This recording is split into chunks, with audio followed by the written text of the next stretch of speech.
Olá, audiência do Diário Popular e PTV.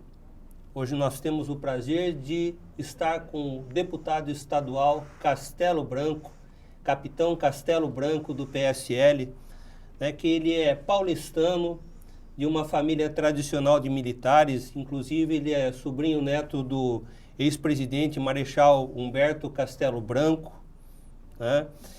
Ele entrou para o Exército aos 14 anos de idade, né, na Escola Militar do Rio de Janeiro.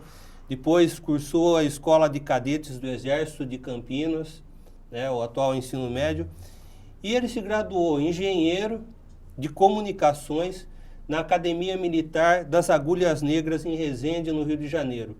E também é pedagogo pela Universidade Federal do Rio de Janeiro.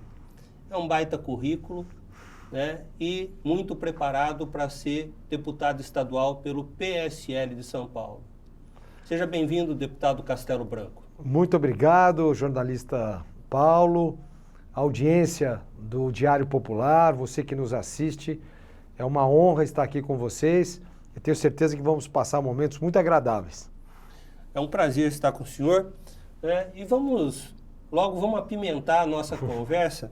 Né? Nós tivemos aí agora há pouco aí o projeto de ajuste fiscal do governo e a gente teve aí o senhor como uma das lideranças em relação às negociações. A oposição. Né? A oposição.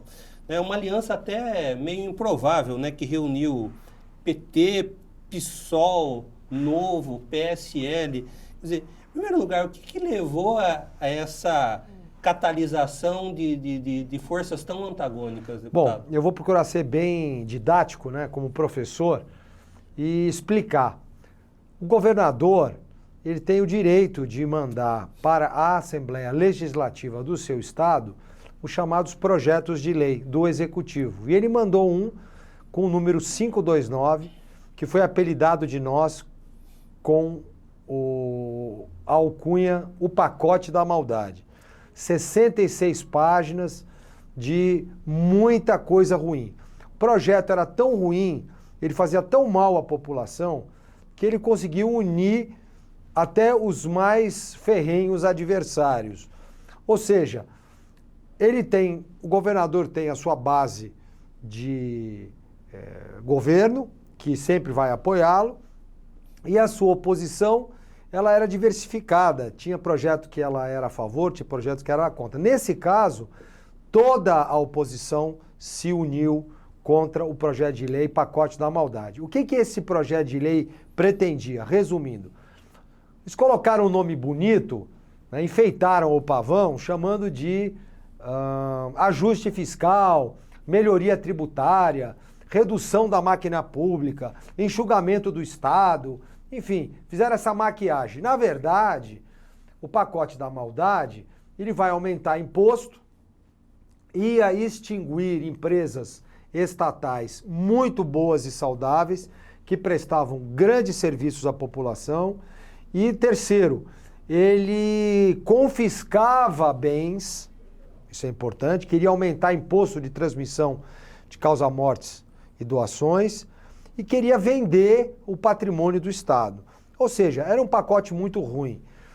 Eles tinham certeza que isso ia passar na casa, porque supunham que tinham maioria de deputados. Caso vocês não saibam, a Assembleia Legislativa de São Paulo tem 94 deputados que representam os 46 milhões de habitantes que o Estado de São Paulo tem. Então essa representatividade, eles, o governo, diziam o seguinte: olha, eu tenho mais de 48, né? Metade, 47 mais um, eu vou passar tranquilo. E não passou. Foram 2 meses de combate na casa, eles perderam seguidamente os embates e tiveram muita dificuldade em aprovar. E só aprovaram no dia 13 de outubro, por uma manobra regimental, por muito esforço, mandando buscar deputado em casa, mandando helicóptero buscar o cara que não aparecia nunca, né? E ganharam por 1 voto. Com isso, foram extintas 6 empresas estatais que eles julgavam ruins, mentira, CDHU, MTU, eram empresas muito boas. Nós conseguimos, nessa negociação aí, salvar 4 empresas. A FORP. A Fundação do Remédio Popular, o IMESC, Instituto de Medicina, o Oncocentro. Que é importantíssimo. Importantíssimo, que presta um... Imagina, o cara ia acabar com o Oncocentro. E com o Instituto de Terras de São Paulo. Salvamos 4, né?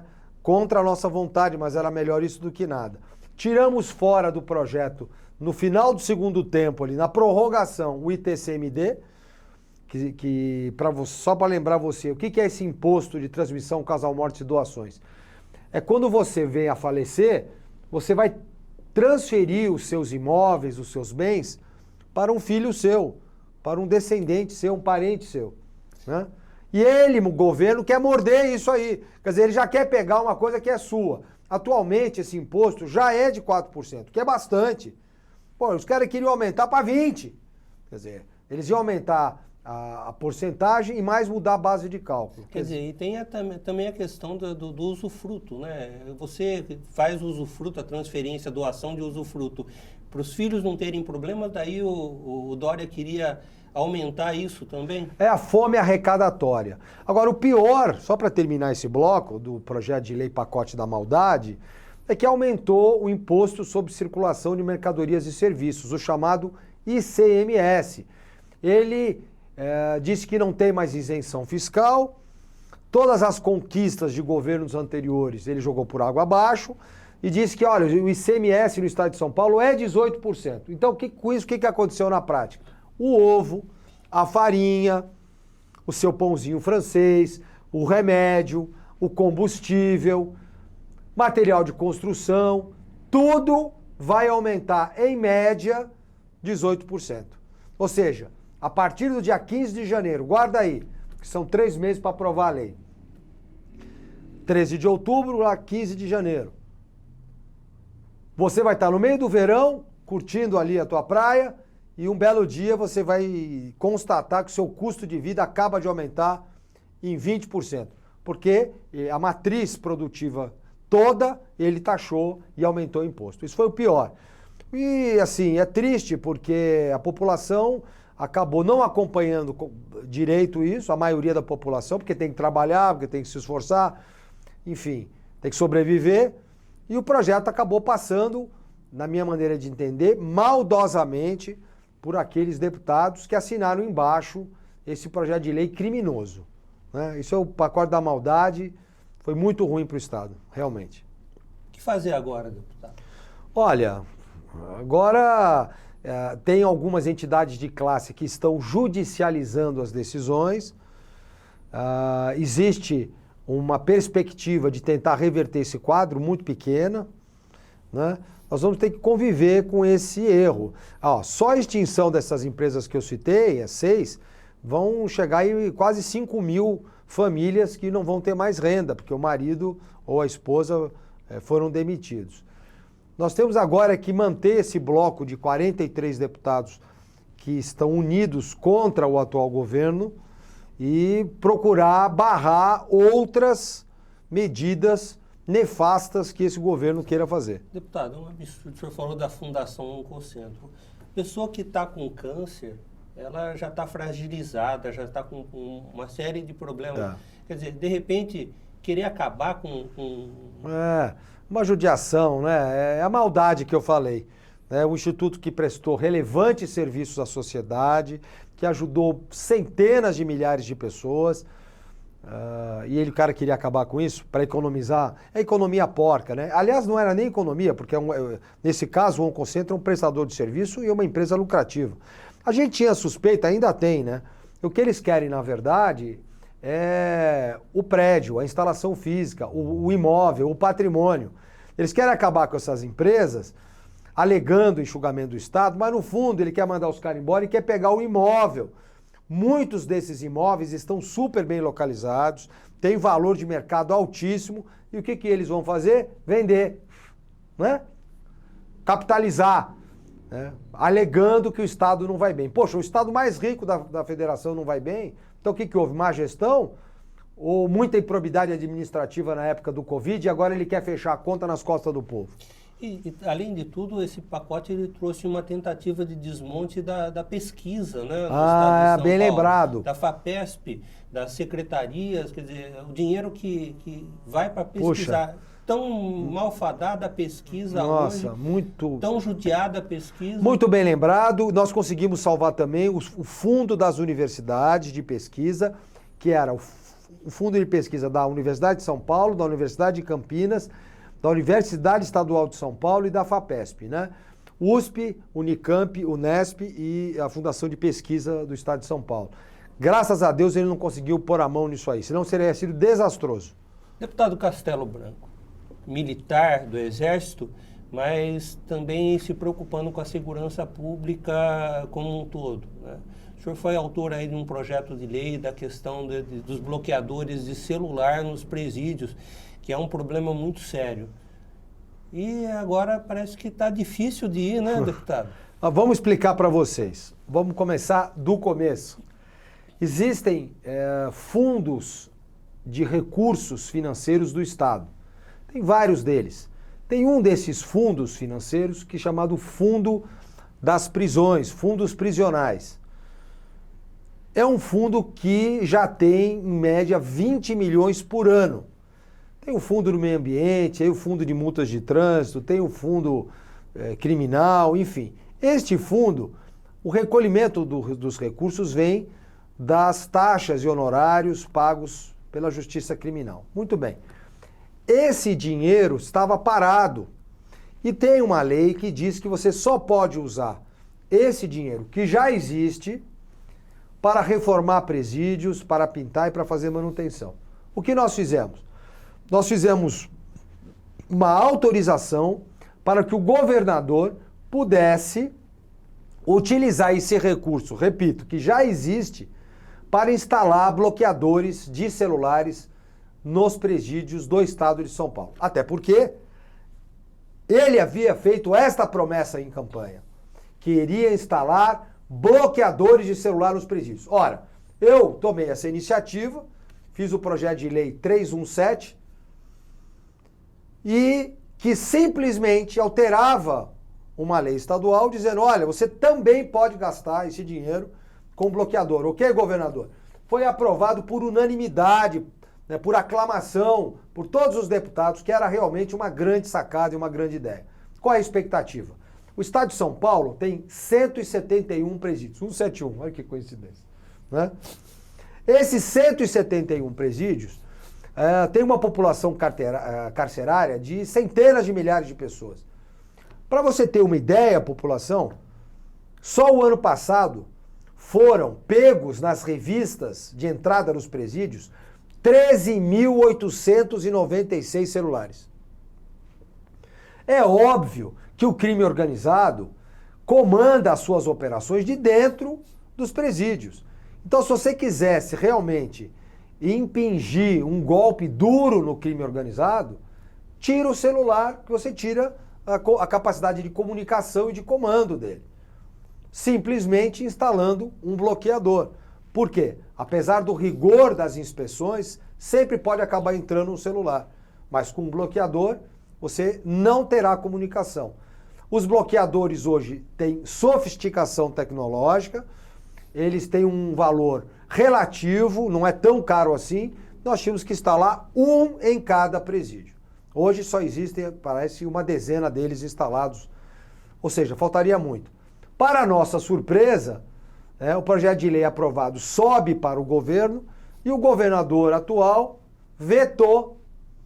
Né? O que significa vetou? Não autorizou. É uma prerrogativa dele, o governador mas não faz sentido. É desconexo. Como é que ele faz uma promessa de campanha? Os deputados aprovam e ele depois diz não? Eu só posso entender que isso foi uma retaliação, uma vingança, né, contra aqueles deputados que votaram contra o projeto de lei da reforma administrativa, que, como eu disse no bloco anterior, veio muito mal feito. Ou seja, ele vetou o meu projeto e vetou mais um monte de bons projetos de colegas deputados, simplesmente porque eles não votaram a favor do governo na votação do projeto de lei 529. Foi muito ruim. não fez sentido. E quem perdeu com isso? A população, que fica menos segura, considerando que os presídios continuam entrando celulares e os líderes das facções criminosas comandando o tráfico de drogas de dentro dos presídios. Quer dizer, mas a Assembleia Legislativa ela tem mais uma oportunidade, agora os deputados, de combater esse crime organizado, que é derrubando o veto do governador, não tem? Tem, mas como é que funciona? Bem colocado pelo senhor. Quando o governador diz não, o projeto volta para a Casa Legislativa, os deputados têm que se reunir de novo, pautar isso e derrubar o veto do governador. Isso às vezes demora meses e você tem que contar com a boa vontade do coordenador de projetos. Enfim, ele nos atrasou. Por que nos atrasou? Né? E o crime organizado, como está a situação do crime organizado? A polícia tem cada vez menos recursos, difícil. A polícia militar passa uma situação difícil, a polícia civil passa uma situação difícil. Como que está o combate? Olha, eu tenho ministrado palestras pelo Brasil inteiro com o título O Narcoterrorismo Internacional e seus tentáculos políticos no Brasil.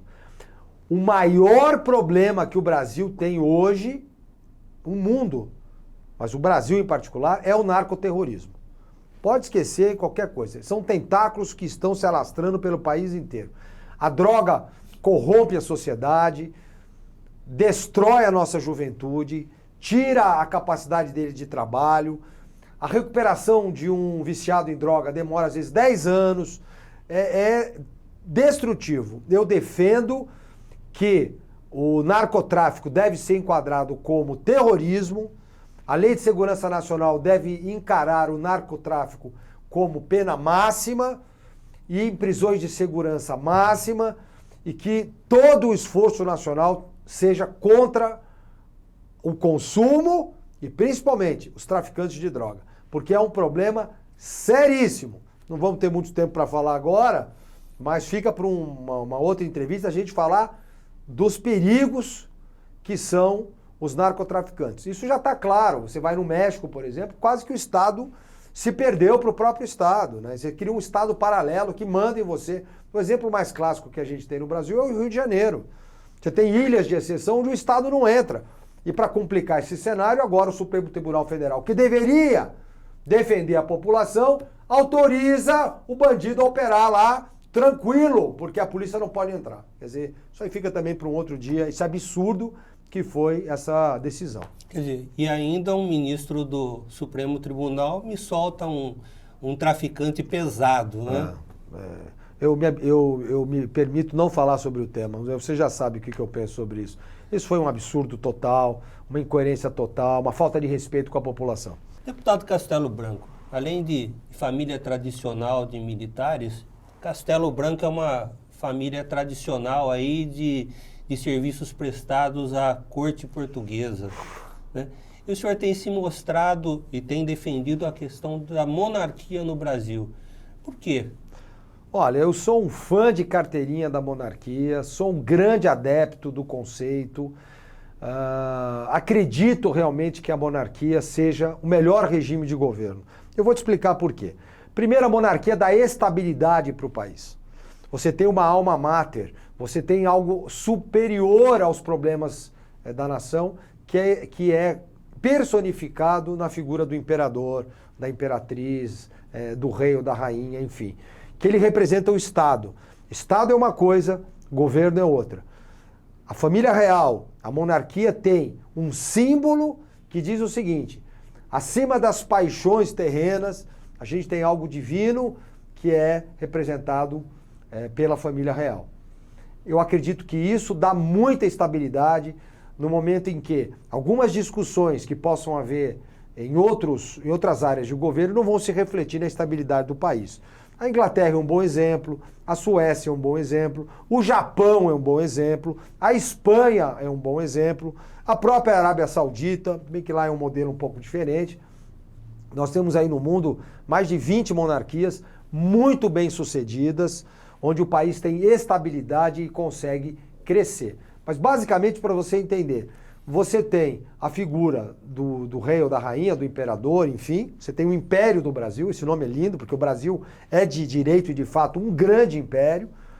pelas suas dimensões continentais, e aí você tem um primeiro-ministro, que hoje seria o nosso presidente, e tem o Congresso Nacional. Tudo vai formar e vai funcionar exatamente como está funcionando. Você tem o Senado, você tem o Congresso Nacional, com a Câmara dos Deputados, você tem as Assembleias Legislativas. A diferença é que você preserva a identidade do Estado lá em cima. Quer dizer, se algo der errado aqui embaixo, o Poder Supremo da Nação tem o direito de dissolver o Congresso, convocar novas eleições ou recolocar o país no eixo, um direito constitucional. É importante também desmistificar algumas coisas que não procedem. A monarquia é cara, né? O rei custa. Não vai ficar para hoje, mas vou dizer quanto custa a república para você. Né? Você vai ficar assustado. Né? Não é isso o problema. O custo da monarquia é pequeno, seria muito pequeno no Brasil. Seria mais uma figura de preservar o espírito da nação. Não é a questão de custo. Outra coisa que tem que desmistificar é a questão da monarquia ser snob, seu ego, também não é verdade. Então, no momento oportuno, a gente vai esclarecer que a monarquia é um excelente regime de governo para você dar estabilidade e crescimento para o Brasil. Principalmente para as Forças Armadas. Todas as monarquias, as Forças Armadas são muito valorizadas. E em todas as boas monarquias do mundo, o povo é muito valorizado. Né? O povo tem nobreza de alma. Não acontece, por exemplo, os absurdos que aconteceram na porcaria da República, né, brasileira, que foi um erro estratégico que foi cometido no Brasil. Né? A abolição da escravatura foi feito pela monarquia e depois, um pouco tempo depois, a proclamação da República foi um fracasso, foi realmente triste esse episódio da deposição do Dom Pedro II. Né? E nós estamos pagando o preço desse erro até hoje, porque o Brasil até hoje não se acertou. Essa é a grande verdade. Um país desse tamanho, com essa força, que era para ser protagonista e líder do mundo, está se sujeitando a esse monte de problema básico que a gente se envolve hoje. Tudo por quê? Porque não houve consenso de gestão, o que haveria na monarquia. 2022, 200 anos da independência do Brasil, feito por um monarca, né, Dom Pedro I. É a hora de tentar reacender a questão da restauração da monarquia no Brasil? Olha, bem lembrado, a gente abriu agora na Assembleia a Frente Parlamentar para a comemoração dos 200 anos da independência do Brasil, um momento de glória, né? Vai ser também um ano de eleições, então 7 de setembro de 2022 nós temos muito o que comemorar, graças a Dom Pedro I e a Dom Pedro II. Sim, eu acredito que sempre é um momento para você rever a mentalidade da população brasileira, que já tem, isso é importante colocar, a população brasileira já tem no seu arquétipo do inconsciente coletivo a questão do rei, né? O rei da voz, o Roberto Carlos, o rei Pelé no futebol, as escolas de samba com porta-bandeira, mestre-sala, né? Toda a pujança que a monarquia nos dá, da riqueza, que é uma riqueza do povo. A gente tinha que resgatar esses melhores valores da monarquia e, por que não, também do sistema político. Legal, deputado. Como paulistano agora, né? Paulistano da Gema, né? Não é carioca da Gema, paulistano da Gema, né? O que o senhor arrisca de palpite aí para eleição aí do dia 15 de novembro aí, o primeiro turno das eleições? Quem vai ser o prefeito de São Paulo? Quem vai para o segundo turno? Algumas considerações. Muito obrigado pela pergunta. Eleições municipais 2020 vão eleger 5.570 novos prefeitos no Brasil inteiro. O Brasil tem 5.570 prefeituras, cidades. Muito bem. Se você somar as câmaras municipais, que vai desde 9 até 55, pelo número de cidades, nós vamos chegar num valor quase de 90 mil novos vereadores. É a terceira maior eleição do mundo esse ano. Só perde para a da Índia, pelas dimensões da população, que é 1 bilhão e 200 milhões de habitantes, e pela eleição distrital americana. Agora, nós temos a responsabilidade de escolher excelentes vereadores e o prefeito ideal para a nossa cidade. Agora, entrando na tua pergunta. São Paulo. São Paulo é a maior cidade da América Latina, com seus 12 milhões de habitantes. Alguns dados aí com a população flutuante chega a 15 milhões, 12 milhões de eleitores.